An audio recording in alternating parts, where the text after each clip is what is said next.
Jadi kita bisa juga mengatakan korban nggak tahun ini? Korban banget, sering saya jadi korban gitu.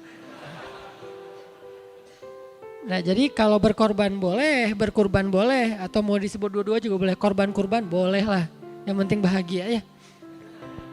Cuman dalam versi Arab lebih sering diistilahkan dengan udhiyah, adha, tadhiyah atau korban. Kalau di Indonesia tergantung lamanya hijrah. Kalau baru hijrah berkorban. Kalau udah lama hijrah berkurban. udah Arab gitu. Ya, padahal sama aja sih. Mau lama mau sebentar tetap aja namanya udhiyah, tadhiyah. Dan tadhiyah ini sesuai dengan namanya. Jadi kita udah tahu nih kenapa disebut dengan berkorban atau tadhiyah, kenapa disebut dengan berkurban. Sehingga yang paling penting dari ibadah ini adalah bukan istilahnya.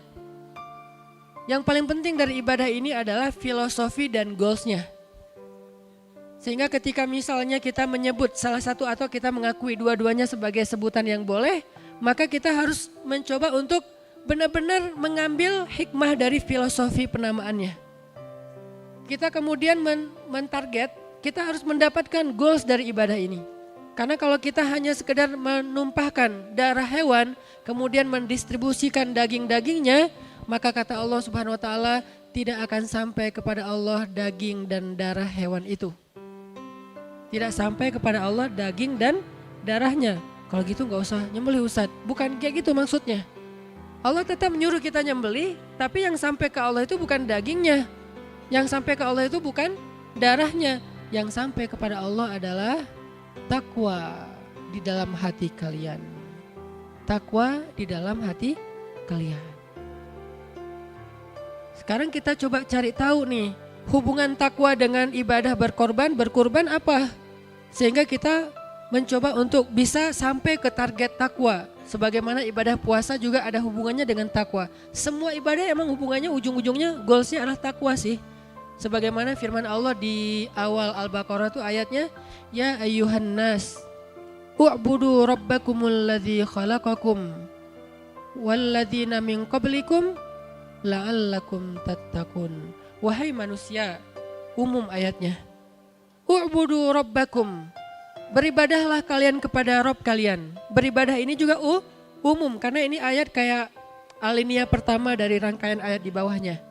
Nanti di bawahnya kalau kita breakdown, sembahlah Tuhan kalian atau beribadahlah kepada Tuhan kalian, kita breakdown. Pointers satu-satu, satu sholat, tujuannya takwa. 2 puasa, tujuannya takwa. 3 haji, tujuannya takwa. 4 kan haji juga gitu. Wa tazawwadu fa inna khairaz zad at-taqwa. Bekalilah diri kalian untuk berangkat haji dan sebaik-baik bekal adalah takwa. Jadi semua ibadah sebetulnya dia media untuk membawa kita kepada ketakwaan. Jadi yang sampai kepada Allah itu takwa, bukan uang yang kita store ke lembaga haji ataupun kementerian haji atau ke travel, bukan. Uang kita nggak sampai kepada Allah. Berkurban, daging dan darahnya nggak sampai kepada Allah. Berpuasa, lapar dan hausnya nggak sampai kepada Allah. Buka puasa itu bukan untuk Allah. Hidangan-hidangan, takjil segala macam itu bukan untuk Allah. Sholat juga kayak gitu. Semuanya sampai adalah takwa, itu goalsnya. Tinggal nanti kita mempelajari secara filosofi apa pelajaran-pelajaran filosofis yang terkandung di dalam ibadah yang kita lagi lakuin yang ada hubungannya dengan takwa itu apa? Misalnya puasa. Puasa itu menjaga diri dari hawa nafsu. Menahan diri biar gak gampang marah. Karena orang biasanya kalau lapar gampang marah kan? Nah kalau laparnya udah bisa kejaga, insya Allah kenyang juga. Kalau kenyang kan kita malas marah ya, pengennya tidur kan? Kekenyangan bukan kenyang, kalau kenyang masih wajar. Kalau kekenyangan malas mau marah-marah, udah gak sanggup mikir. Ya udah pengen, ya udah terserah lo deh tidur. Kalau lapar tuh gampang marah tuh. Karena pengalaman saya di Mesir, orang Mesir itu di bulan Ramadan, perkelahian dan pertengkaran di jalan itu sekitar 3 kali lipat lebih banyak daripada hari-hari biasa. Itu sosial eksperimen saya pribadi. Ada aja tiap hari. Ya, kenapa? Jauhan, lapar. Oh ya udah oke. Begitu beres maghrib itu udah gak ada orang berantem. naik damri kalem-kalem aja pada gini-gini gayer-gayer gitu kan ya. Kenapa? Pada tunduh. Soalnya udah pada kenyang. Nah ini artinya berarti puasa itu melatih diri kita untuk bisa lebih sabar, terutama dalam mengendalikan hawa nafsu. Itu takwa. Itu filosofinya. Sehingga membawa kita kepada takwa. Takwa itu sendiri adalah sami'na wa ata'na. Takwa itu secara garis besarnya pasti kalau kita bedah tuh banyak pastinya. Dan ulama-ulama, ustadz-ustadz, dai-dai itu kadang-kadang membahas takwa dari angle-angle yang berbeda. Tapi kalau kita kumpulkan semuanya, inti dari takwa itu adalah sami'na wa ata'na. Itu inti dari takwa. Salat, hayya 'alas shalah.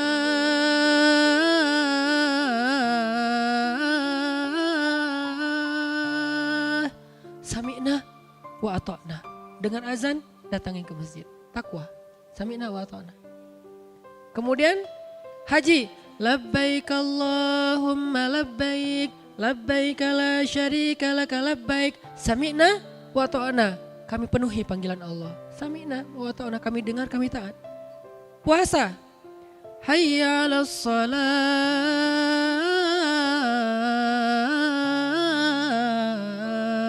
Maghrib. Gua mah biasa kalau makannya telat. Jadi udahlah, belum lapar. Enggak lapar, maghrib ya buka. Mentang-mentang kita udah biasa makannya telat, terus gua mah pengen dapat pahalanya lebih. Jadi bukanya jam 10 malam, gak bisa. Tetap aja bukanya pas maghrib. Kenapa? Ini bukan soal pilihan kita secara subjektif. Ini adalah perintah Allah. Kita lagi belajar kayak sami'na wa ta'na gitu. Sahur juga gitu. Saya mah gak perlu sahur. Puasanya juga gak tunggu Ramadan, setiap hari juga puasa. Atau 2 hari sekali lah puasa Daud gitu kan. Jadi kayak sahur gak sahur udah biasa lah buat saya karena udah kayak pro gitu. Tetap aja di dalam sahur itu ada berkah. Nah, jadi ini soal sami'na wa ata'na. Begitu juga dengan ibadah berkurban. Allah katakan, wahai Ibrahim sembelih. Siap ya Allah, anakmu. Anak, sami'na wa ata'na. Walaupun simbolnya ekstrim ya. Yang dilakukan Ibrahim kan ekstrim banget nih. Kita alhamdulillah gak diperintahin kayak gitu. Kebayang kayak gitu kayaknya kita gagal semua nih. Baru hewan aja belum tentu semuanya berhasil. Apalagi anak. Kita tidak diperintahkan untuk menyembelih anak dalam makna yang sebenarnya. Tapi kita diperintahkan untuk berkorban dengan harta kesayangan kita. Yaitu dengan membeli hewan terbaik yang harganya mungkin lebih daripada yang hewan biasanya. Kemudian kita cari yang paling sehat, yang paling bagus, yang dagingnya kelihatannya tidak ada penyakit hewannya. Kita sembelih.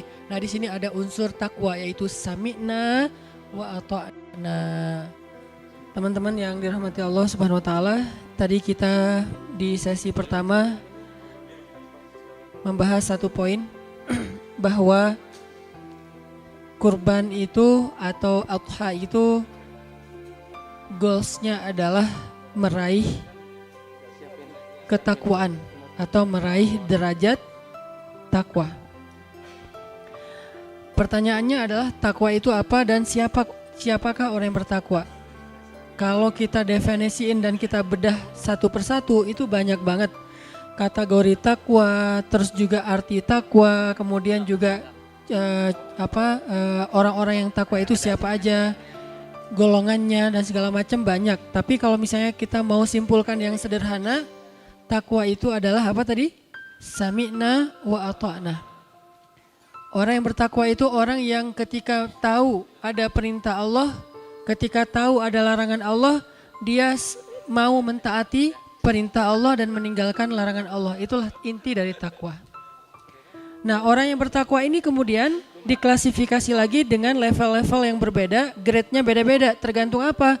Tergantung tingkat tadhiyahnya dalam taat. Tergantung tingkat tadhiyah dalam taat. Arti tadhiyah dalam taat artinya apa? Tingkat pengorbanannya dalam taat. Makin besar pengorbanannya, berarti makin tinggi grade ketakwaannya. Makin besar yang dia korbankan untuk taat kepada sami'na wa ata'na perintah Allah Subhanahu wa taala, berarti dia levelnya makin tinggi. Makanya Allah Subhanahu wa taala menyebutkan orang yang beriman itu punya darajatun. Lahum darajatun 'inda rabbihim.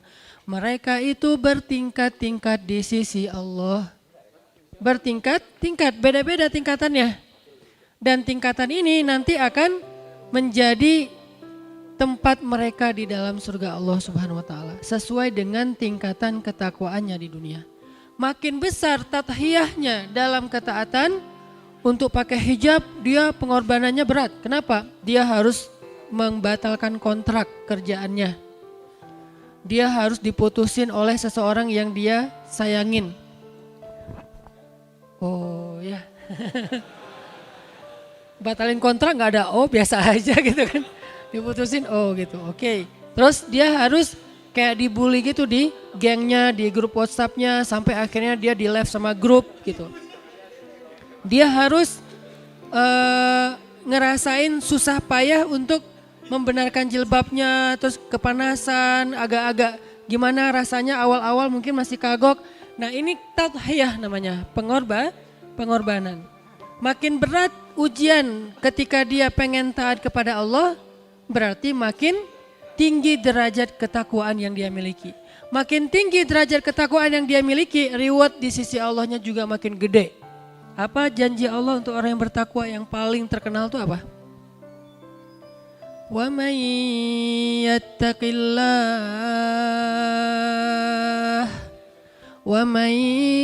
yattaqillah yaj'al lahu makhraja wa yarzuqhu min haitsu la yahtasib. Siapa yang bertakwa kepada Allah, artinya yang sami'na wa ata'na, yang mau mendengar kemudian menjalankan. Karena ada orang yang bahkan mendengar aja gak mau, belajar gak mau, dengar tausiah gak mau, dengar nasihat nolak, ngeklik aja sesuatu yang sifatnya ngebooster iman gak mau ngeklik. Kadang-kadang udah muncul sengaja di skip sama dia, sengaja kalau lebih parah lagi mungkin dia akan unfollow atau dia block.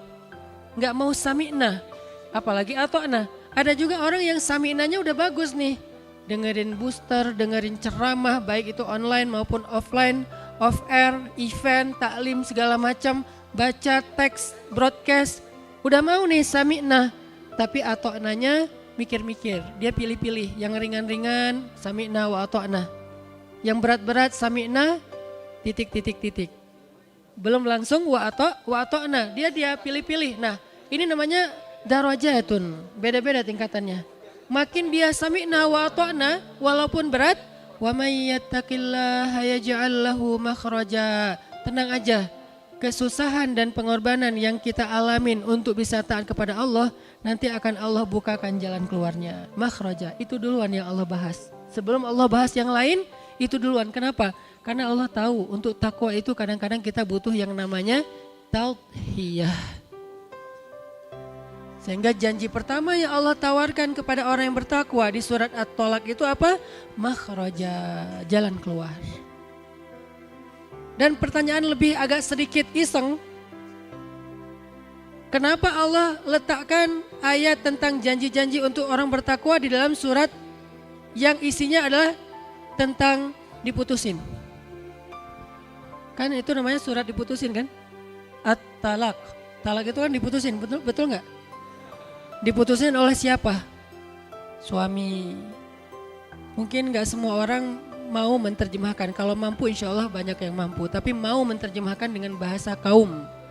Kalau kita anak muda, talak itu rasa-rasanya kayak apa? Talak itu kayak ngeri gitu kan? Ternyata ada yang lebih ngeri daripada talak loh, diputusin. Itu lebih kerasa gitu, diputusin. Padahal udah jadian, udah halal, udah menyerahkan hidup dan dirinya, diputusin. Nah ketika diputusin, Allah tulis di dalam nasihat-nasihat tentang cara mutusin cewek. Ini ayat tentang cara mutusin cewek secara baik-baik. Ternyata mutusin juga ada yang fisabilillah gitu, keren. Kenapa kok diajarin Ustadz? Bukan diajarin cara mutusinnya, cara mutusin yang bisa balikan. Itu tuh keren banget tuh surat tuh. Kok jadi bahas itu sih Ustadz? Ini karena ayat takwa taruh di situ. Cara mutusin yang gampang balikan. Karena kalau mutusin gak balikan, itu tuh kasihan perempuannya. Justru ayat ini kesannya angle yang tadi saya agak nakal mengeluarkan statement di awal tuh apa? Cara mutusin cewek. Tapi tahu gak rahasianya? Kalau mau diperpanjang nih kalimatnya, cara mutusin cewek yang menghargai mereka supaya bisa cepat balikan. Itu yang panjangnya. Sehingga kalau misalnya ada yang mengcrop video saya, pasti gak dengar ceramah saya. Cara mutusin cewek yang menghargai mereka dan bisa balikan. Bahasa ini fikih talak. Bahasa pesantrennya lah, fikih talak. Apa yang terjadi waktu itu? Kalau kita baca cerita behind the scene-nya, Rasulullah waktu itu mutusin Hafsah. Mentalak Hafsah, istri beliau, anaknya Umar bin Khattab. Gak takut Ustaz sama Umar. Tuh kerennya Rasulullah ya. Umar yang takut sama Rasulullah. Malah Umar marahin Hafsah. Kamu ditalak sama Rasulullah, kamu diceraikan sama Rasulullah, kamu diputusin sama Rasulullah. Kamu itu rugi banget. Jadi Rasulullah mentalak Hafsah. Cuman karena belum diajarkan tutorial mutusin, akhirnya Nabi pas mutusin Hafsah memulangkan Hafsah ke rumah ayahnya. Jadi dianterin pulang ke rumah ayahnya. Pas Nabi balik turun ayat, wahai Nabi, kalau seseorang suami menceraikan istrinya, menceraikan istrinya, janganlah dia mengeluarkan istrinya dari rumah kecuali jika istrinya punya dosa nusyuz. Cuman itu alasan boleh mengeluarkan perempuan dari rumah. Apa itu nusyuz? Selingkuh. Kalau bukan karena selingkuh, cuman karena nggak nyaman, beda pendapat, cekcok segala macam, nggak boleh suami memulangkan istrinya dari rumah sebelum selesai masa iddah, masa nunggu. Nunggu ngapain nih? Nunggu balikan. Iddah itu masa nunggu balikan. Dia mau balikan nggak ya? Mau balikan nggak ya? Itu namanya iddah. Jadi dalam Islam itu udah ada tuh tutorial lengkap tentang bab itu. Nah, sehingga akhirnya Nabi mengajak lagi Hafsah pulang ke rumahnya. Pertanyaannya sekarang, apa hubungannya dengan ayat tadi? Wa may yattaqillaha yaj'al lahu makhraja. Nabi dalam keadaan marah. Nabi dalam keadaan kecewa sama Hafsah. Nabi udah ngerasa kayaknya udah gak bisa dipertahankan nih pernikahan beliau. Tapi ketika turun ayat, bahkan turun Jibril, ayat plus kata-katanya nih. Kalau ayat doang Al-Quran, ini plus nasihat dari Jibril. Kata Jibril, ya Rasulullah, rujuk Hafsah, sesungguhnya dia istrimu di dunia dan di surga. Ketika Nabi lagi dalam keadaan perasaannya terganggu. Bahasa kita, balikan. Hah? Tapi dia, gitu kan ya. Jadi lagi baper banget gitu kan ya, disuruh balikan. Ini yang disebut dengan takwa. Ketika Allah yang menyuruh, balikan atau bawa pulang ke rumahmu, maka Nabi sami'na wa ata'na. Walaupun berat. Di situ ada pelajaran takwa itu kadang harus ngelawan perasaan pribadi kita. Kadang-kadang takwa itu nggak ngikutin perasaan kita, justru ngelawan perasaan kita. Kita pengen gini, Allah pengen gitu, kita gitu. Kita pengen gitu, Allah pengen gini, kita gini. Sami'na wa ata'na. Kadang-kadang kita ngelawan ego kita sendiri. Maafin. Ya udah saya maafin. Minta maaf. Itu takwa tuh. Karena ketika Allah menyebutkan kisah Abu Bakar yang baper gara-gara baper sama salah satu keluarganya, gara-gara keluarganya ini ikut nge-repost hoax tentang anaknya Abu Bakar. Apa hoaxnya? Aisyah selingkuh. Trending di Line, di Twitter, kan itu tools trending topik kan, ada di Line dan Twitter. Rata-rata kalau udah di situ trending, di tempat lain trending. Kalau di Instagram dia bukan tools buat sebuah trend, lebih ke branding kalau Instagram, karena dia visual video gitu. Viral, Aisyah selingkuh. Yang menyakitkan Abu Bakar itu bukan beritanya, tapi yang nge-repostnya siapa? Kalau yang nge-repostnya orang munafik, kalau yang nge-repostnya orang-orang Yahudi, Nabi ya Abu Bakar paham, namanya juga orang Yahudi, namanya juga orang munafik, emang selalu nyari-nyari kesalahan kita, memfitnah segala macam. Tapi ternyata yang ikut nge-repost itu salah satu dari keluarganya Abu Bakar yang selama ini, kalau bahasa anak-anak sekarang, which is actually yang selama ini gitu kan, yang selama ini selalu dibantu sama Abu Bakar. Setiap saat dibantu, kuliahnya dibayarin, kos-kosannya dibayarin, makannya dibayarin. Abu Bakar tuh bantuin dia terus setiap hari, setiap minggu, setiap bulan. Tega-teganya dia nge-repost berita yang belum tentu kebenarannya tentang fitnah hoax terhadap Aisyah radhiyallahu anha. Sehingga Abu Bakar marah, baper, sedih, sakit hati, kecewa. Kalau bahasa kita story. Demi Allah, saya nggak mau lagi bantu @fulan_fulan. Ini kalau bahasa kita ya. Abu Bakar nggak ngomong gitu sih. Ini kalau analogi sosial media kita. Demi Allah kata Abu Bakar, saya nggak mau lagi bantu dia. Nggak lama kemudian turun ayat di surat An-Nur ayat 22 kalau nggak salah. Kata Allah, janganlah orang yang memiliki kelebihan harta di antara kalian bersumpah untuk tidak lagi membantu saudaranya, kerabatnya, orang miskin, orang yang berhijrah di jalan Allah. Perintahnya apa? Wal ya'fu wal yasfahu. Maafkanlah dan berlapang dadalah. Nabi manggil Abu Bakar. Abu Bakar kesini dulu. Datang Abu Bakar. Ada apa ya Rasulullah? Udah turun ayat tentang kamu. Masya Allah, Masya Allah. Apa ya Rasulullah? Pas dibaca langsung Abu Bakar menangis. Kata Allah, wal ya'fu wal yasfahu, maafkanlah dan berlapang dadalah wahai Abu Bakar. Ala tuhibbuna ayyaghfirallahu lakum? Allah menegur dengan kata-kata ini. Ala tuhibbuna ayyaghfirallahu lakum? Emangnya kamu udah gak mau lagi dapat maaf dari Allah sehingga kamu gak memaafkan sesama kamu?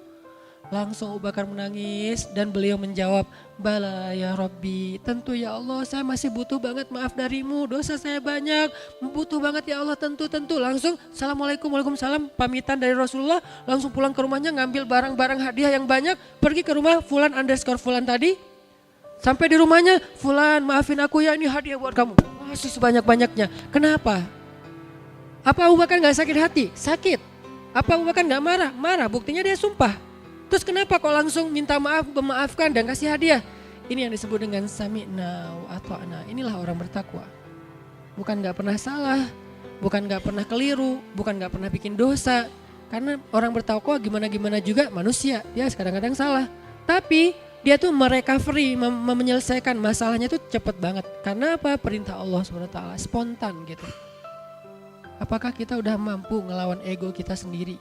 Ketika kita tahu bahwa pilihan yang harusnya kita lakukan itu justru kebalikan dari yang kita pengenin. Itu takwa. Kalau kita tahu ayatnya nyuruh gini nih, saya gak pengen aslinya. Lakukan. Sami'na wa ata'na. Dan Rasulullah di dalam konteks surat At-Talaq tuh lagi kayak gitu banget tuh. Lagi baper, lagi ngerasa gak nyaman dengan Hafsah, lagi agak sedih dengan Hafsah, lagi kayak gak bisa mempertahankan hubungan dengan Hafsah. Tiba-tiba kata Allah, bawa pulang Hafsah ke rumah. Sampai di rumah, rujuk Hafsah. Dirujuk, Hafsah kamu saya rujuk. Beres. Pertanyaannya dengan ayat tadi apa? Wa may yattaqillah. Yattaqillah dalam konteks Nabi waktu itu apa? Taat kepada Allah untuk bawa pulang Hafsah ke rumah. Makhrajanya di mana? Makhraja, jalan keluar untuk Nabi dan Hafsah. Ketika Nabi udah ngelihat wajah Hafsah yang sedih, Nabi gak tega, karena aslinya Nabi itu sifat beliau tuh gak tegaan. Tadi beliau mentalak Hafsah tapi tidak sanggup melihat wajahnya. Sekarang udah ada di depan beliau, melihat wajah Hafsah. Ya Hafsah, kita rujuk aja, kita balikan yuk. Beres, itu makhraja. Nah kalau kita ambil adegan itu, kita balikin kepada kehidupan kita sekarang, terutama yang udah punya pasangan, yang belum, kalau bisa jangan pernah sampai mengamalkan surat ini. Cukup aja surat Ar-Rum lah ya. Wa min ayatihi, itu mah kayak gimana gitu dibacain surat itu. Tapi surat At-Talaq kayaknya gak usah diamalin deh. Karena gak perlu sampai ada adegan tolak. Tapi kalau ternyata di luar dugaan kita, di luar perkiraan kita terjadi, maka Allah tuh udah siap-siap, udah ngasih kita sebuah tutorial gimana caranya biar kita dapat jalan keluar. Jalan keluarnya apa? Balik balikan. Itu jalan keluar. Gimana cara biar balikan? Takwa. Takwanya apa? Ikuti cara Allah. Ikuti cara Allah gimana? Tetaplah di rumah. Ceweknya tetap di rumah. Cowoknya tetap di rumah. Ceweknya tetap berdandan. Jangan ketika udah dalam keadaan iddah, ceweknya udah gak dandan lagi. Udah kayak ditinggal, kayak meninggal, kayak cerai mati. Gak dandan, biarin aja jelek. Enggak, dandan. Kenapa? Dandan itu supaya Allah kasih jalan keluar. Ceweknya dandan. Yang tadi sebelum iddah jarang dandan, sekarang pas iddah dandan banget gitu kan ya. Wah, touch up, blush on, apa pakai foundationnya tebal gitu kayak nano coating gitu kan.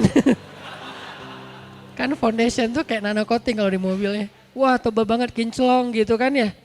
Wah, udah dandan banget. Tujuannya buat apa teman-teman? Biar suaminya berkasih sayang lagi. Aduh, istri saya cantik ya. Wah, kalau gini gimana ya? Balikan gitu kan ya. Nah, itu tuh makhraja, itu tuh jalan keluar. Memang kayak gitu tutorial yang diajarkan Allah, syariat kalau bahasa kita. Syariat itu kan tutorial, how to kan. Bahasa resminya syariah, jalan atau cara. Kalau bahasa kita tutorial.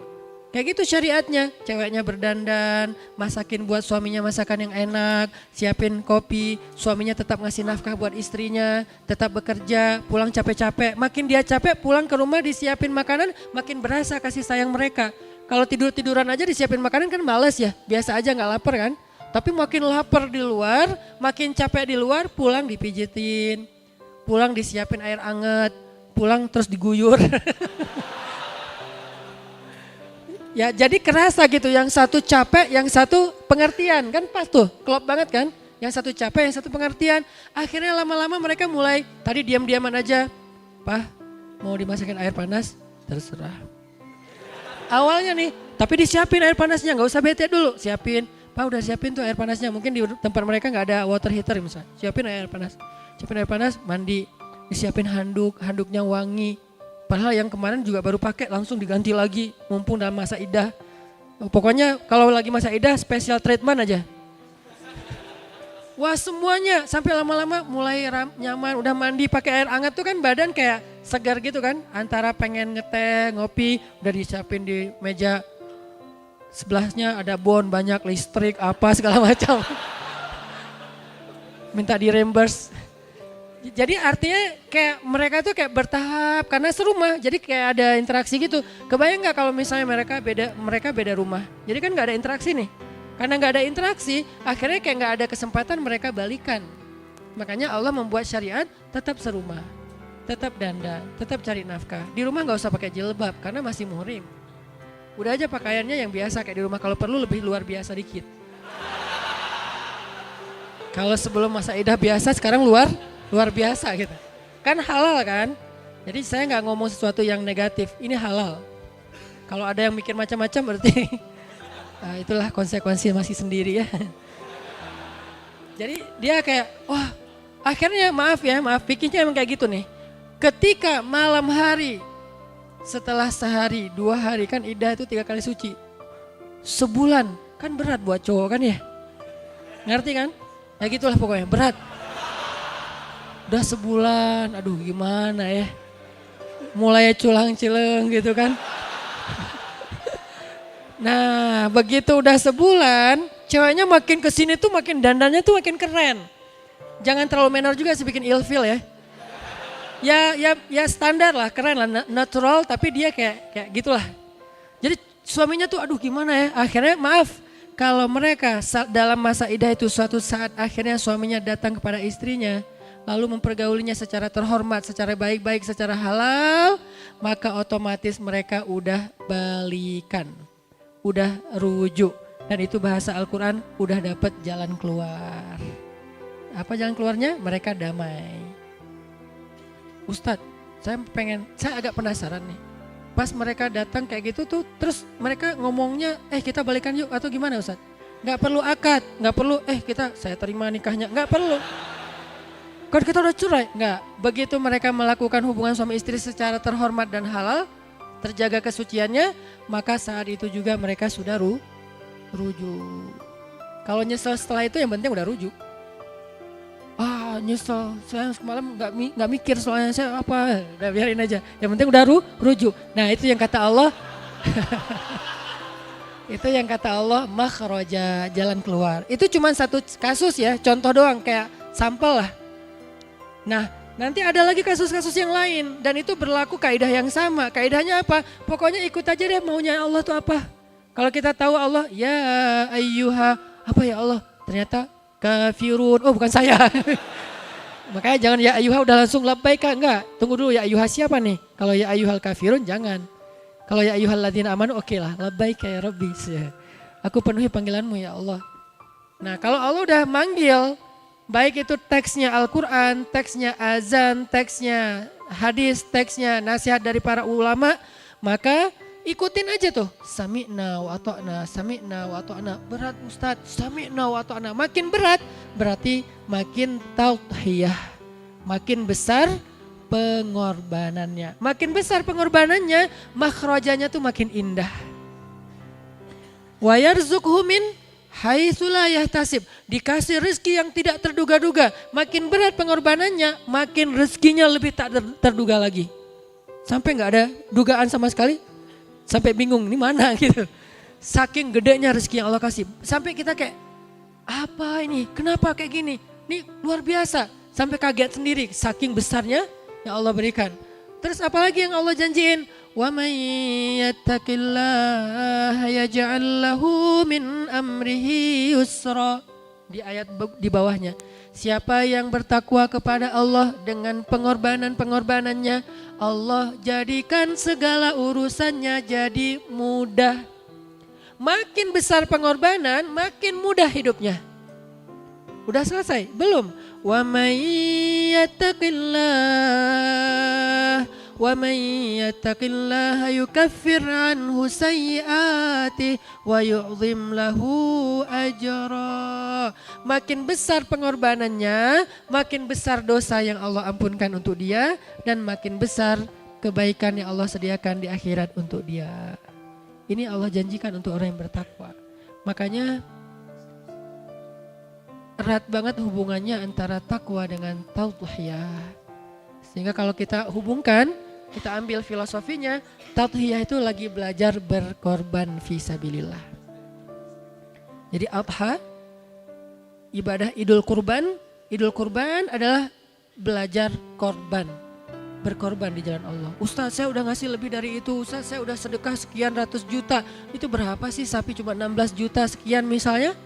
Bukan soal jenisnya, bukan soal berapanya, soal sami'na wa ata'na. Allah nyuruh kita untuk berkorban dengan hewan. Walaupun kalau kita baca sejarahnya, itu tadhiyah yang paling besar tuh yang dilakukan Nabi Ibrahim. Dan Nabi Ibrahim gak pernah tahu kalau nanti suatu saat Allah ganti dengan seekor sembelihan yang azim, yang besar. Gak ada Nabi Ibrahim, tenang aja Allah pasti ganti, saya yakin. Gak mungkin Allah tega sama saya, enggak. Bukan Nabi Ibrahim suuzon juga ke Allah, bukan juga. Tapi maksudnya ya gimana perintah ya udah ikutin aja. Enggak kepikiran juga di Nabi Ibrahim nanti Ismail, enggak lah ini enggak akan mungkin. Udah gua taruh aja misalnya pisaunya di leher Ismail. Pasti bentar lagi juga keluar tuh dari batu hewannya. Sambil taruh gini sambil ngelirik batu. Kok belum keluar ya? Enggak.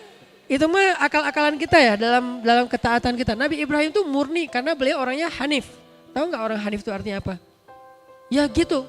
Nggak mikir macam-macam, nggak gampang suuzon, nggak licik, itu hanif tuh. Nggak polos juga, tapi maksudnya lurus gitu.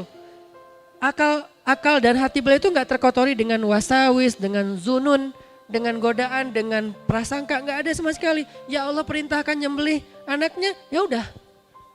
Dzabahul walad, menyembelih anaknya. Wahai Ismail, dalam bahasa yang sangat sedih. Wahai anakku tersayang. Itu ngomongnya itu Ismail disuruh duduk di sebelah Ibrahim, diusap-usap kepalanya karena Ismail waktu itu masih kecil kan, diusap-usap kepalanya. Saya kebayang aja anak saya digituin terus kayak anak saya taruh di pondok pesantren aja buat saya kayak berat banget gitu. Dulu waktu Aisyah kelas 1 SD itu Umi mau naruh Aisyah di pesantren tahfiz di Kudus, lebih tepatnya Kudus, di Kudus. Ada pesantren tahfiz Kiai Arwani di sana, kebenaran keluarga besar Umi masih ada hubungannya dengan Kiai di sana. mau ditaruh di sana kelas 1 SD. Kan buat saya kan berat banget tuh. Tapi karena Umi maksa-maksa ya udah deh saya anterin naik mobil. Kita dari Bandung ke Kudus naik mobil. Pas sampai di sana kita malam tahajud biar besoknya ujian tes kelulusan gitu. Penerimaan siswa baru. Malam doa, Umi doa, saya doa. Umi doa, ya Allah mudah-mudahan besok Aisyah diterima. Saya, ya Allah mudah-mudahan ditolak. Kita sama-sama doa, tapi beda. Kenapa? Saya kayak gak rela gitu jauh dari anak. Karena saya senang banget dengan family life kayak gitu. Jalan, nongkrong bareng anak, ngapain pokoknya sederhana tapi kayak pokoknya bareng lah gitu. Jadi Umi doa-doa, nangis-nangis, ya Allah mudah-mudahan Aisyah bisa mondok di situ. Ya Allah please jangan mondok di situ. Terus alhamdulillah untuk kesekian kalinya besoknya Allah mengijabah doa saya.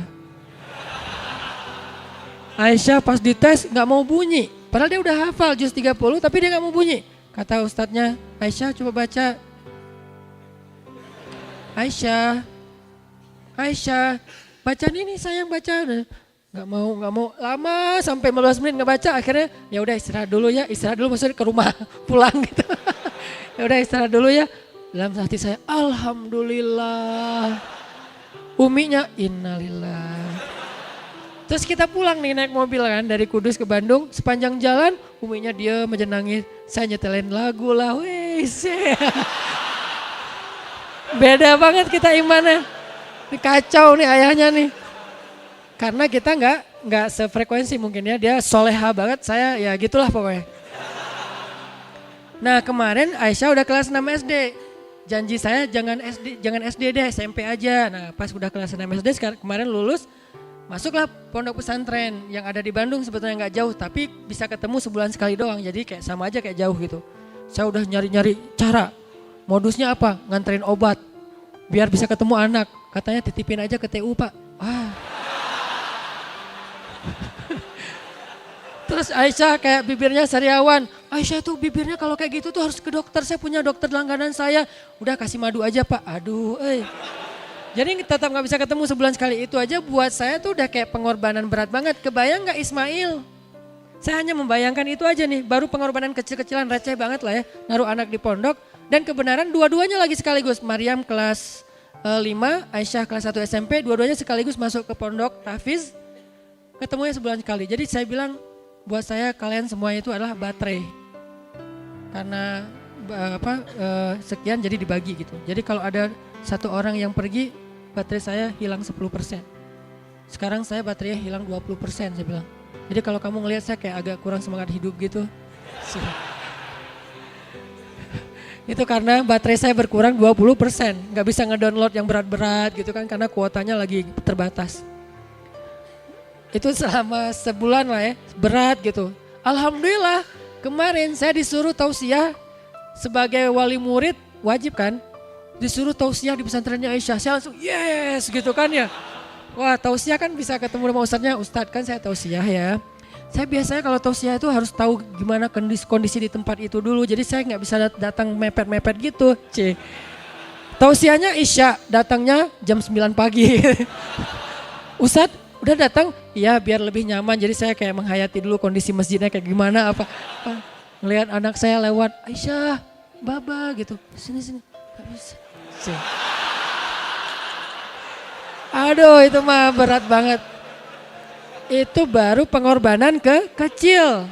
Saya baru nangis pas malamnya dia perform sama adiknya sama gengnya lah anak-anak pesantren gitu. Perform tentang lagu tahfiz Al-Quran bahwa lagunya kayak himne gitu sedih gitu ya. Kami telah bertekad untuk punya satu harapan yaitu ingin menjadi hafiz Al-Quran karena kami ingin memberikan mahkota untuk orang tua kami itu sebagai tanda kasih sayang kami kepada orang tua. Aku cinta ayah, aku cinta ibu gitu kan. Wah itu saya langsung lemas. Saya emang kurang soleh nih. Pulang dari situ istighfar, ya Allah ya udah saya ridho sekarang ridho. Tapi jangan jauh-jauh di Bandung aja ya Allah. Mudah-mudahan cepat hafiz biar beres langsung lulus balik ke rumah gitu kan ya. Saya doain sekarang ya Allah saya nggak ngedoain mereka nggak betah tapi saya ngedoain mereka cepat hafiz. Mudah-mudahan 6 bulan juga udah beres gitu kan.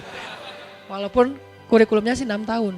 Siapa tahu kan keajaiban ya 6 bulan hafiz udah pulang ke rumah kita seru-seruan lagi gitu. Nah, artinya itu kayak gitu aja berat. Dulu saya pernah kehilangan anak. Di mana? Di Jogja Kepatihan. Kan dulu saya rumahnya di Dewi Sartika kan. Main nih ke Jogja. Pas mau lebaran, jadi beli-beli kayak baju lebaran gitu sama istri. Cuma anak baru satu, Aisyah. Pas jalan ke Jogja, ke Kepatihan, Aisyah minta beli kayak apa gula-gula, apa tuh gula, permen gula itu ya. Gulali ya, bukan gulali, kembang gula. Kalau gulali kan yang itu, ini yang kembang gula. Baba pengen itu, baba pengen itu, jangan sakit gigi. Jalan lagi, lihat kayak jajanan, kan itu sepanjang jalan Dewi Sartika banyak jajanan tuh. Baba pengen itu, jangan itu gak sehat. Baba pengen itu, mahal. Baba, semua gak boleh, gak boleh, gak boleh. Akhirnya dia ngambek. Begitu naik ke lantai atas tuh baju anak-anak tuh waktu itu, tahun 2007. Baju anak-anak, saya lagi milih-milih baju bareng istri, Aisyah hilang. Tadinya ada di sebelah saya milih-milih baju, pas mau dicocokin ke Aisyah, Aisyah mana? Nanya ke Umi, Aisyah mana? Kan tadi sama babanya. Loh, enggak sama Umi, enggak. Aisyah mana? Panik-panik kan, pas sudah panik langsung lari kayak apa? Sofa Marwah. Kayak Siti Hajar gitu. Ke ujung sana. Wah, lari. Sampai akhirnya saya kayak, Aisyah, saya gitu. Aisyah, gitu. Aisyah. Maaf ya, dulu waktu SMA saya pernah ikut apa namanya tuh kayak teater gitu. Saya jadi Ibnu Batutoh, jadi apaan sih Ustadz lebay. Jadi saya manggil-manggil Aisyah kayak benar-benar itu demi Allah panik banget. Karena saya kayak koran gitu cerita penculikan anak lah, anak hilang segala macam kan jadi kayak jantung copot gitu kan. Aisyah. Saya lari sana kemari, saya lapor ke bawah, dipanggil-panggil lewat pengumuman kayak gitu informasi. Terus saya nanya lagi SPG di situ. Mbak cariin anak saya Aisyah, anaknya cantik pokoknya kayak saya mirip gitu. Wah dicariin selantai gitu. Tiba-tiba lagi lari nyari, terdengar suara Aisyah. Baba. Saya langsung kayak Aisyah. Tapi nggak tahu sebelah mana, saya lari ke sana, suaranya makin kecil. Baba. Wah ke sebelah sana gitu. Wah balik lagi ke sebelah sana. Baba makin kencang. Ternyata dia kayak kan dia ketutup sama barang-barang gitu kan. Saya lari ke sana, dia lari ke sana. Jadi kita tuh benar-benar kayak dramatis banget gitu kejadiannya. Itu setengah jam lah, nggak lama sih setengah jam. Tapi saya udah kayak habis treadmill. Terus jantung saya tuh nggak tahu copot di mana, nyari jantung juga habis itu. Pokoknya berat banget. Pas udah ketemu Aisyah langsung saya peluk gitu slow motion gitu kan. Saya peluk Aisyah gitu kan. Terus uminya kita bertiga gitu. Udah beres itu kata Aisyah kemana? Habisnya Baba nggak mau beliin apa-apa buat Aisyah. Oh ya udah ya. Mau apa? Itu ambil. Yang itu ambil. Semua ambil sekarang. Pulang-pulang kita bawa makanan dia, gak beli baju lebaran. Dan waktu itu saya ngerasain ya gimana rasanya hilang anak setengah jam. Padahal cuma di mall, di lantai atas dan suaranya kedengaran. Kebayang gak seperti Nabi Ibrahim? Yang mungkin kalau itu kejadiannya gak ada yang berubah, skenarionya bakal kehilangan anaknya selama-lamanya. Kebayang gak perasaan ibunya Musa yang harus menghanyutkan bayinya ke sungai Nil dan bisa hanyut sampai lintas negara. Tapi kok mereka mau taat sama Allah dalam perintah-perintah yang aneh kayak gitu. Itulah takwa. Kita baru diuji kecil-kecilan aja udah ngeluh, ya Allah kenapa kurang saya apa? Allah maunya apa sih? Allah gak adil sama saya. Itu kita. Mereka Nabi Ibrahim yang disebut Khalil. Kekasih Allah masih disuruh nyembelih anak. Seolah-olah kalau mau nanya lebih berhak lagi. Ya Allah kurang saya apa dalam pengorbanan saya. Saya hijrah loh dari Irak ke Palestina. Saya bawa loh anak saya tinggal di Mekah seorang diri bareng dengan ibunya. Seorang diri bareng dengan ibunya. Nggak ninggalin apa-apa gitu. Dan bertahun-tahun saya nggak ngejenguk. Kurang apa lagi ya Allah engkau nggak percaya iman saya. Kan bisa gitu kan? Enggak. Allah perintahkan sembelih anakmu sami'na wa ata'na. Walaupun diusap kepala Ismail, ya bunayya, sambil nahan air mata menggenang di sini. Tapi itu bukan emoticon ya, benar menggenang ya. Kan ada tuh emoticon yang menggenang di sini gitu. Terus ekspresinya gini. Nah itu emoticon. Nabi Ibrahim menahan air matanya diusap kepala Ismail, ya bunayya. Kalimat ya bunayya itu tuh harus kita pahami dengan angle storytelling. Jangan angle kajian ilmiah. Ya bunaya secara bahasa artinya, aduh kurang dapat ceritanya. Ya bunaya kalau dilihat dari sisi perasaan, itu panggilan ketika seseorang tuh lagi dalam keadaan perasaannya tuh dalam banget, terus kayak kehilangan banget, terus kayak sedih banget gitu. Itu panggilnya ya bunaya. Kalau lagi biasa ya Ismail. Kalau lagi biasa lagi anaknya gitu. Tapi ini lagi kayak dalam banget gitu perasaan Ibrahim, kayak takut banget kehilangan Ismail dan lagi ngerasa sedih banget, manggilnya ya bunaya. Makanya saya lebih suka mengimajinasikan cerita sejarah lewat storytelling daripada kajian-kajian ilmiah sejarah. Lahir sekian, meninggal sekian, perang tahun ini, jumlah pasukan, itu namanya data sejarah, bukan kisah sejarah. Kita kalau cuma dengar data sejarah, kita tuh nggak dapat feel apa-apa. Jadi kayak nggak dapat apa-apa dari sejarah. Kenapa kita nonton film-film Hollywood itu sampai 4 jam kita nggak keluar dari ruang studionya? 4 jam, Endgame. Kok kuat gitu? Karena dia kayak story-nya tuh bagus banget sampai kita terlibat nonton film misalnya kayak yang horor, kita sampai kaget-kaget sendiri gitu kan ya. Nonton film sedih kita jadi kayak sedih sendiri, nonton film thriller kita jadi kayak gregetan sendiri karena dia menyajikannya dalam adegan. Nah, sirah kita kurang banyak storyteller dalam dakwah kita tuh. Sehingga ketika menyampaikan sirah agak kurang storytelling. Jadi orang dengar sirah tuh kayak kaku, bosan banget sih bahas sahabat atau para nabi. Nabi Adam, beliau adalah, nah ini kalau udah mulai beliau adalah berarti definitif. Sementara dalam bahasa cerita langsung masuk ke konflik, langsung masuk ke adegan. Kan saya dulu serius belajar sastra, saya nulis novel, saya nulis cerpen. Tapi nggak dibukuin, kenapa? Karena isinya curhat. Daripada ketahuan ya udah nggak usah dibukuin. Tapi banyak dan saya jadi juri penulisan cerpen dan novel. Jadi saya kalau baca tulisan orang nggak mau baca semuanya, baca di awalnya aja. Kalau di awalnya pada suatu hari langsung coret. Kalau di awalnya pengenalan tokoh langsung coret. Awal tuh konflik langsung. Dan itu Al-Quran gitu banget. Coba baca surat Yusuf. Awalnya apa? Konflik. Apa konfliknya? Bahwa matahari, bulan, bintang sujud kepadaku. Itu kan klimaks dari konfliknya kan. Lalu dikisahkan ke ayahnya. Ayah aku mimpi ini. Kata ayahnya apa? Konflik juga tuh. Jangan ceritain ke kakakmu. Nanti kamu akan dicelakai. Konflik kan. Baru kemudian mulai dari alur awal. Diajaklah Yusuf untuk menggembala segala macam. Jadi kayak alur itu dipakai loh sama Al-Quran. Pas sampai di tangan kita jadi kaku. Karena kita nggak belajar tentang storytellingnya Al-Quran dan Sunnah. Nah saya ketika mengisahkan ini bukan mau lebay, bukan mau ditambah-tambah, enggak. Ini diambil dari kata-katanya. Pemilihan diksi itu tuh mempengaruhi loh. Kenapa Ibrahim bilang ya bunayya? Itu bukan ya bunayya. Bukan gitu cara bacanya. Karena itu khutbah. Khutbah Idul Adha. Enggak, ya bunayya, diusap kepala Ismail. Ini anak baru ketemu sehari setelah sekian tahun berpisah. Kebayang ya perasaannya? Saya kalau lagi umroh 10 hari aja pulang ke rumah itu kayak malam itu gak mau tidur. Mau ngeliatin wajah anak aja, biarin dia aja yang tidur. Saya tidur di sebelahnya maksudnya. Jadi maksudnya kayak aduh ini udah 10 hari apa segala macam. Ini nih baru ketemu sehari setelah sekian tahun, terus disuruh perintahkan untuk wafat, disembelih dengan cara disembelih berat banget. Sehingga Ibrahim tuh dan Ibrahim tuh bukan kita yang mungkin hatinya agak keras. Ibrahim tuh hatinya lembut banget. Kalau kita aja baper, Ibrahim lebih baper lagi tuh. Paham ya kondisi perasaan Ibrahim? Ya bunayya, aku bermimpi dan kamu tahu mimpi itu wahyu karena ayah seorang nabi. Ayah diperintahkan untuk melakukan sebuah perintah Allah. Apa sih ini? Ya diperintahkan gitu ya. Kata anaknya, apa wahai ayah? Ayah diperintahkan untuk menyembelih engkau. Ismail tuh enggak, ayah mimpi. Enggak.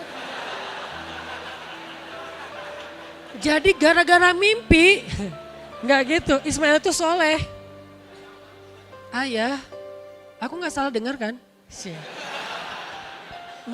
Itu bukan Ismail. Ismail tuh paham banget dan mereka tuh elegan lah ya, cara komunikasinya elegan, gak ada canda-canda yang gak penting.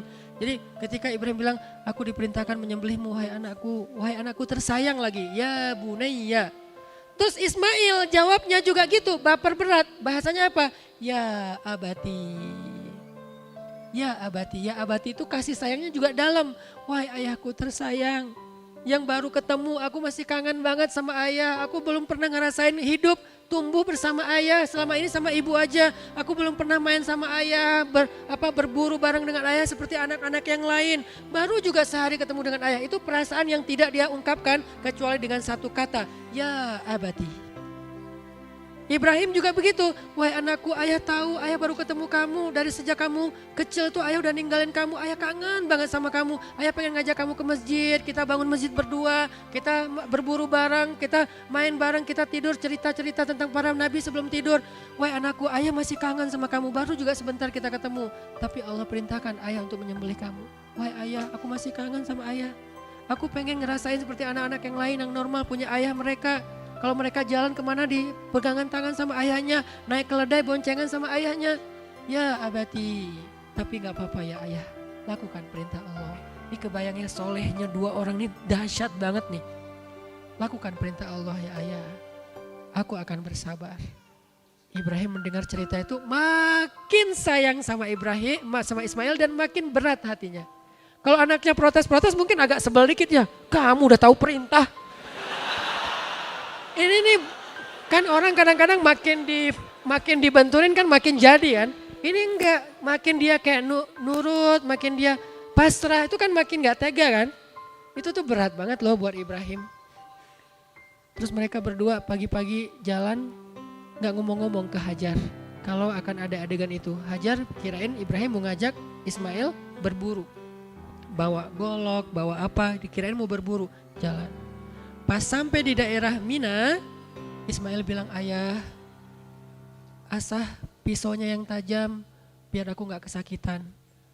Diasah sama Ibrahim, asah yang tajam setajam mungkin. Ayah pakai penutup baju ya biar nanti darahku tidak mengenai baju ayah, kelihatan sama ibu, nanti ibu jadi sedih. Ditutup sama Ibrahim bajunya biar gak kena darah.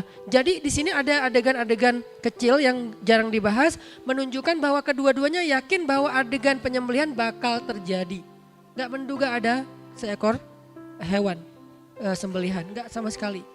Ketika dibaringkan Ismail di atas batu, sekarang tuh ada di daerah antara Mina sama Muzdalifah, ada sebuah bukit namanya Jabal Kurban. Kalau yang pernah umrah tuh ada pas pulang dari Arafah sebelah kiri dia di atas ada kayak tugu gitu, namanya Jabal Kurban. Di situ posisinya dibawa ke atas, ditaruh di atas batu. Ismail udah berbaring, ditutup wajah Ismail karena nggak tega ngelihat wajah anaknya. Ismail itu nabi loh, aura wajahnya itu soleh banget, teduh banget, semua orang sayang pasti. Apalagi Ismail keturunan kakeknya Nabi Muhammad pasti paling keren udah. Ditaruhlah pisaunya di leher Ismail. Itu jantung Ibrahim itu udah gak tahu kayak gimana. Itu perasaan Ismail tuh udah gak tahu kayak gimana. Terakhir tahu gak apa jawaban kata-kata Ismail yang bikin makin berat tuh? Ayah, sampaikan salam buat ibu ya. Bilang aku cinta sama ibu. Wah udah. Tapi gimana pun berkecamuknya perasaan Ismail, berkecamuknya perasaan Ibrahim, yang namanya perintah Allah, sami'na wa ata'na gak boleh berubah. Gak boleh berubah. Kenapa sih Allah ngambil simbolnya berat banget sih? Biar kita selalu tahu bahwa kayak gitu aja gak boleh berubah. Apalagi yang ringan gitu. Yang udah seberat itu aja gak berubah. Sama sekalian itu disebut dengan istiqomah, konsisten. Komitmen. Nah akhirnya Ibrahim naruh pisaunya di leher Ismail. Ketika udah mantap, bismillah ya Allahu Akbar. Dan itu perpisahan dengan anaknya. Anaknya udah siap untuk kembali kepada Allah. Ayahnya udah siap untuk berpisah dengan anak satu-satunya yang waktu itu masih dimiliki. Belum punya Ishak. Karena Ishak setelah ini baru Allah kasih Ishak. Baru satu-satunya. Baru ketemu sehari. Sekarang udah mau berpisah dengan cara yang paling berat. Ayahnya sendiri akan menyembelihnya. Ketika mau ditarik tuh pisau oleh Ibrahim. Allah Maha tahu. Allah tunggu sampai detik-detik terakhir. Allah pengen lihat benar gak nih takwanya nih. Sungguh-sungguh gak takwanya nih, taatnya nih. Begitu mau ditarik, Allah tahan tangan Ibrahim. Mau ditarik gak bisa. Kemudian Allah berfirman, ya Ibrahim, qad saddaqtar ru'ya. Engkau telah membenarkan perintah itu, sudah taat. Udah Ibrahim lepaskan pisaumu. Ibrahim, gak jadi kalau bahasa kita ya. Masya Allah, Allah Akbar, Alhamdulillah ya Allah. Terus Ismail bukan jadi hewan. Itu mah dongeng masa kecil ya. Ismail jadi hewan. Terus Ismailnya kemana? Gitu kan ya? Aneh. Itu pertanyaan saya dari sejak saya SD. Baru terjawab ke pas saya udah kuliah. Saya kan dari kecil tuh suka baca ya. Baca terutama baca cerita. Di perpustakaan itu semua buku cerita udah pernah saya baca. Tapi kalau yang teori-teori saya males. Yang cerita tuh senang. Ambil baca. Nah salah satu yang bikin saya penasaran. Ini Ismail kemana ini? Dari kelas 3 SD udah nanya Ismail kemana ya? Tanya ke Mak Ismail kemana? Langit. Oh ya. Orang tua zaman dulu kan asal ya kalau jawab ya. Oh ya di langit. Terus saya ngebayangin Ismail ke langit. Tapi kan setelah itu ada adegan membangun Ka'bah segala macam terus dia turun gitu. Bingung kan? Baru kejawab pas sudah kuliah Ismailnya nggak jadi hewan. Ismailnya dibangunkan keluarlah hewan dari batu. Kayak Nabi Soleh, unta keluar dari batu. Ini sembelihan nggak tahu bentuknya apa. Dibandingkan mereka sembelih berdua. Jadi bukan Ismail tiba-tiba loh kaki kamu kok jadi berubah sih? Enggak, itu namanya Israiliyat kalau dalam ilmu tafsir. Apa Israiliyat? Mitos-mitos orang Yahudi. Ternyata cerita-cerita dongeng anak-anak kita dulu, nggak tahu sekarang ya, banyak terpengaruh oleh mitos orang Yahudi. Kalau sekarang banyak terpengaruh oleh mitos Syiah. Antara dua itu, karena yang paling banyak bikin mitos itu cuma dua golongan ini nih. Yahudi sama Syiah. Makanya kalau kita baca cerita-cerita Syiah itu kayak aneh-aneh gitu. Ada gitu. Malaikat Jibril salah nurunin wahyu. Pengen nurunin ke Ali, malah ke Muhammad. Pas udah turunin gak bisa tarik lagi. Ya udahlah udah terlanjur. Udahlah Muhammad aja jadi nabi. Masa ada gitu malaikat yang salah? Nah ini namanya Israiliyat atau apa mitos-mitos Israiliyat yang kemudian diriwayatkan oleh orang-orang Syiah. Allahu a'lam. Yang jelas teman-teman filosofinya adalah pengorbanan. Dan alhamdulillah ternyata adegan pengorbanan itu menjadi syariat. Tetapi tidak lagi perlu mengulangi adegan Ibrahim Ismail. Hanya perlu melanjutkan adegan Ibrahim dengan seekor zabhun azim, sembelihan yang sangat besar dan gemuk sehat. Zabhun azim. Itulah yang kemudian kita lakukan pada Idul Adha. Sehingga buat kita, mari sama-sama kita berazam. Bukan, buat yang mampu ya Ustadz. Nah ini nih beda nih. Kalau orang selalu menempatkan dirinya sebagai, saya belum mampu, saya nggak mampu. Itu nggak akan pernah melaksanakan adegan sejarah Nabi Ibrahim. Saya punya seorang teman anak saya, temannya Aisyah, kelas 6 SD di Cimahi. Namanya, karena ini kebaikan saya sebut namanya Abdan. Abdan ini sekarang udah hafiz 30 juz, usia kelas 2 SMP udah hafiz. Abdan ini, dia tuh diam-diam selalu nggak pernah jajan di sekolah karena uang jajannya ditabung untuk bisa suatu saat bisa nyembelih hewan kurban sendiri, bukan dari ayahnya. Diam-diam tuh. Setelah sekian lama nggak tahu berapa bulan, nggak tahu berapa tahun, tiba-tiba dia ngomong ke ibunya pas kelas 6 SD, "Mah, aku tahun ini udah mau berkurban. Uang dari mana nak? Uang aku sendiri dari jajan yang selama ini aku tabung." Terus kamu nggak pernah jajan, nggak pernah dipakai buat nabung hewan kurban, nggak tahu berapa tahun, nggak tahu berapa bulan, karena saya nggak tahu berapa persis jajannya. Terus ibunya, jadi kamu nggak pernah jajan selama ini yang ibu kasih? Nggak pernah. Duh kasihan dong, nah kenapa kamu nggak minta aja ke ibu? Nggak, karena aku pengen dari uangku sendiri. Itu yang disebut dengan tadhiyah. Kalau lebih, kurang tadhiyahnya. Justru kalau ke dalam kondisi kita ngerasa kayak uang kita pas-pasan, disitulah tadhiyahnya. Kalau kita punya, kambing 3 juta, ya udah transfer aja, mah tolong transferin, ntar aku balikin. Gampang, tapi kalau buat orang 3 juta, kos-kosan 6 bulan. Mikir gitu kan? Nah ketika kita bisa melakukannya walaupun berat, disitulah kita dapat nih filosofi dari ibadah itu sendiri. Dan insya Allah sampai mendidik kita ke arah takwa. Ya Allah sami'na wa ta'na, saya gak punya uang ya Allah, tapi saya mau sami'na wa ta'na. Akhirnya Abdan menyembelih hewan kurban pertamanya di kelas 6 SD dari hasil tabungan uang jajannya. Ibunya nanya ke sekolah, ke wali kelasnya, gurunya baru ngomong, pantesan kok saya ngelihat Abdan setiap waktu break, waktu pos di sekolahnya dia nggak pernah jajan, dia di kamar aja, dia di kelas aja, dia di kelas aja atau di masjid. Kalau nggak di kelas, di masjid, antara dua. Kalau di kelas dia buka buku, kalau di masjid dia sholat duha. Nggak pernah jajan. Saya tanya ke Aisyah pernah ngelihat Abdan jajan nggak? Nggak tahu ya, kayak nggak pernah lihat tapi nggak yakin. Artinya dia nggak pernah ngelihat Abdan jajan. Yang lain anak-anak, apalagi saya waktu kecil, belum juga jam pos tuh udah siap-siap nih uang 1.000 aman. Itu udah dipikirin dari mulai masuk kelas itu yang dipikirin nanti jam 10 keluar. Oke. Masih aman. Oh iya. Bakso. Abdan nggak pernah jajan. Demi apa? Pengen berkurban. Dan itu namanya tauhiyah. Itu namanya takwa. Itu namanya sami'na wa ata'na. Apakah kita kalah dengan abdan? Bukankah kita banyak mendengar cerita seorang pemulung yang nabung untuk haji, nabung untuk menyembelih hewan kurban dan seterusnya dan seterusnya. Maka tahun ini yuk kita coba belajar berkorban supaya kita bisa berkurban kepada Allah. Bertauhiyah, berkorban supaya kita bisa mendekatkan diri kepada Allah dalam derajat takwa. Dan kita lebih tahu seperti apa melakukan ibadah kurban ini. Cuman insya Allah di Masjid Al-Latif sendiri Pemuda Hijrah kita sengaja bikin program namanya kurban tebar senyum, kerjasama dengan Pemuda Hijrah dan Masjid Al-Latif dan rumah yatim. Kenapa? Karena di sini kita punya beberapa proyek sosial, makanya kita sekarang coba gencar-gencarnya karena ada proyek sosial. Satu, proyek sosialnya untuk rumah yatim sendiri yang menyantuni anak yatim.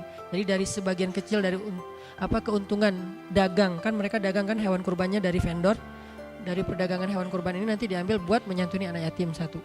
Kedua, karena kolaborasinya juga dengan Rumah Teduh. Saya dapatnya dari Rumah Teduh. Rumah Teduh kan tahu ya, pasien kanker yang luar biasa se-Jawa Barat, bahkan sekarang udah sampai ke Jogja.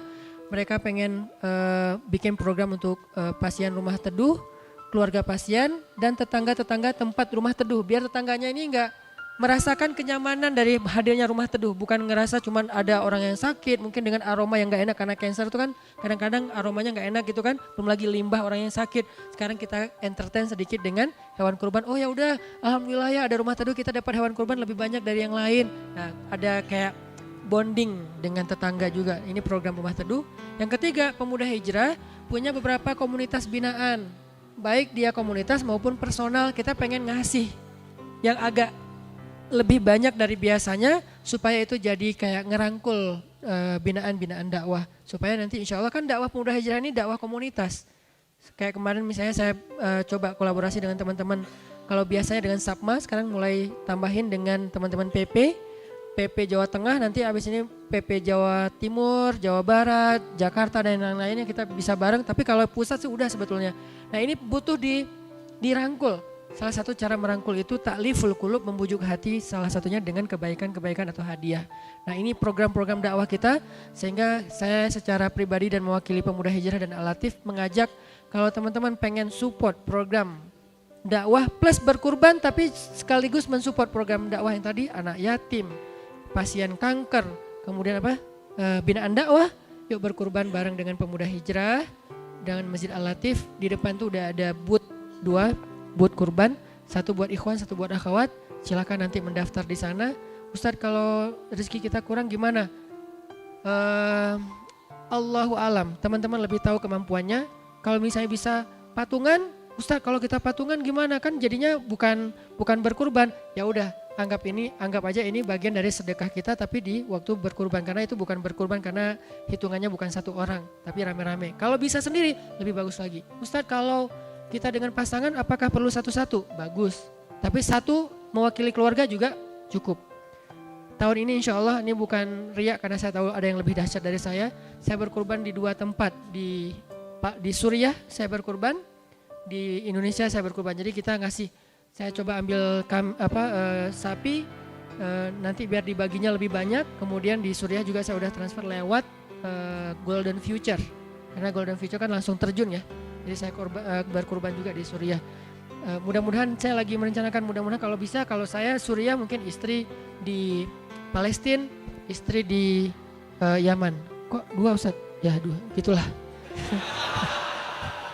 Jadi ada Palestina, ada ya Yaman, saya di Suriahnya. Nah, mudah-mudahan semuanya ada kebagian walaupun kecil, cuman kambing doang. Tapi kan minimal kita kayak mencoba untuk saya empati, saya pengen berbagi dengan anak-anak saya, anak yatim yang ada di Suriah, Palestina dan Yaman yang kelaparan. Yuk sama-sama kita belajar takwa lewat ritual syariat berkurban pada tahun ini insya Allah.